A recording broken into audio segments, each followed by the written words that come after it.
Hi everybody, my name is Molly and I want to thank you for joining me for another week of online park art. Today we're going to focus on the word landscape. A landscape is a picture that an artist creates of outside. What do you notice when you look at different landscapes? Some landscapes are very realistic and look like you could walk right into the space. This artist was more abstract. This is not really what outside would look like, but the artist used their imagination in this landscape. What do you notice?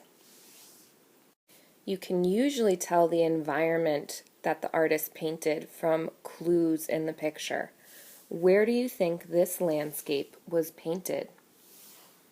What details do you notice?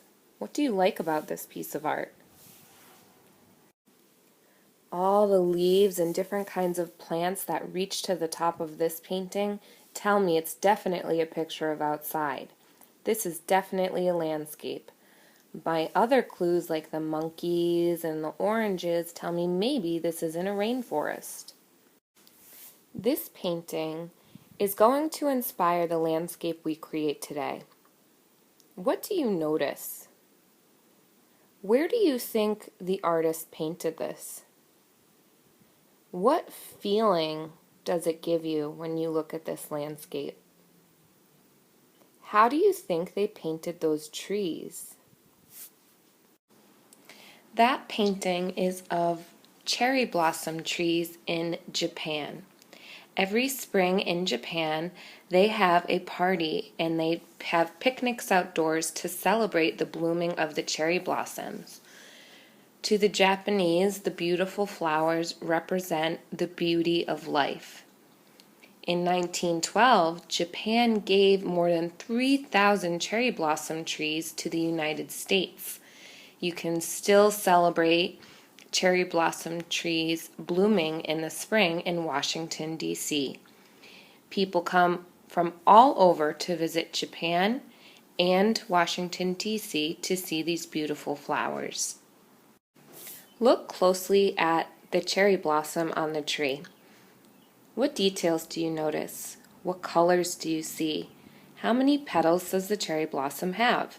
This will help us paint our own cherry blossoms.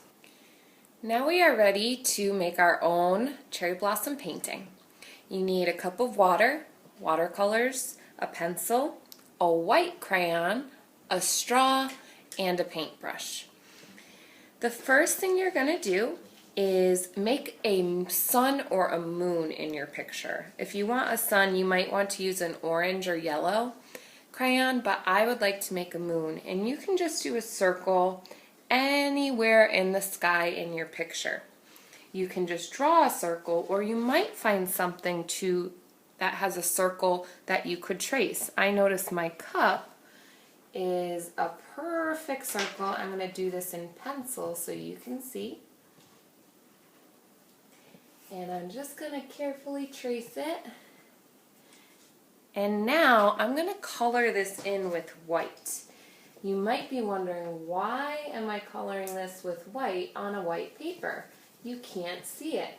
Well, I'm going to show you a trick with my watercolors that happens when you paint over crayon. You may have done this before. Even though you can't see it, this is all filled with crayon. So what I'm going to do is I'm going to get the color I want to be my sky. I'm going to do a classic blue sky, and I'm just going to paint right over it. What's happening when I paint over my crayon? The crayon is pushing the paint off, so the watercolor does not go in that spot. That's a fun trick that you can use when you're painting. When you don't want something to go, you can use crayon as a resist. I can even do it for clouds if I want to color in some clouds here. I can paint over it, and then my cloud appears. So you're going to continue to paint, and you want to paint all the way from the top of your paper to the bottom. Sometimes people accidentally just put a blue stripe in the sky like that, and they forget that when you look outside, the sky actually touches all the way down to the ground. So go ahead and fill your painting with sky. If you want, you can take a creative risk and put some sunset colors in your sky too. Now, it might take you a little while to paint your whole paper, but that's okay. Take your time, and it's a good thing to do when you're trying to relax. Don't worry about how long it's taking. Just kind of let the paint flow, and it can be very relaxing. Now, we are ready to start our tree. So you want to make sure this is dry. It shouldn't take too long to dry, but you just want to touch it and make sure it's dry so you can start your tree on top. Now for our tree, we're not just going to paint it, we're going to use a straw. And what you're going to do is you're going to dip your paintbrush in the black, but you're going to use a lot of water. Really wiggle that brush around, and you're going to dab it at the bottom of your page to start the roots of the tree. Get some more water, and what you want to do is make a black puddle.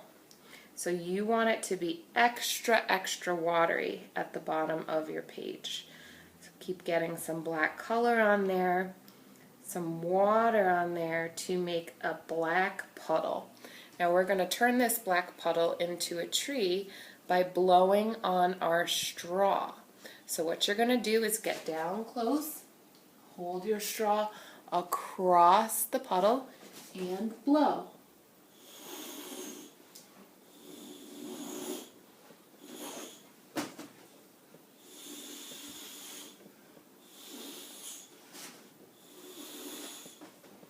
And you'll start to see your tree grow up to the top.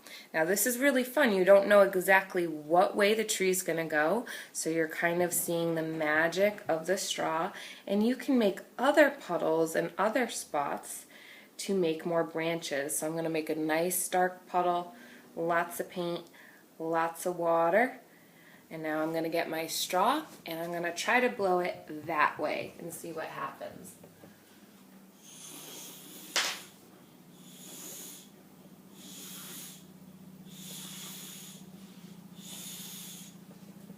I really like watching the different branches split.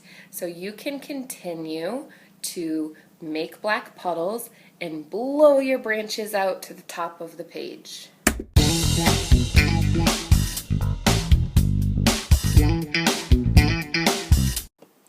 Okay, now we're ready to add the cherry blossoms. You want to make sure that your tree is dry so you don't blend your colors together. I'm going to get a lot of pink on my brush, and I'm going to start just dotting my cherry blossoms. How many petals did they have? They had 1, 2, 3, 4, 5. So you actually don't really need to paint. You can use your brush almost like a stamp and just do 1, 2, 3, 4, 5. It's okay if they don't come out perfect, because even if you look back at that painting, they were just kind of abstract blobs. But you just want to do 1, 2, 3, 4, 5 to give the impression of some flowers. So you're going to do that all along the branches that you created.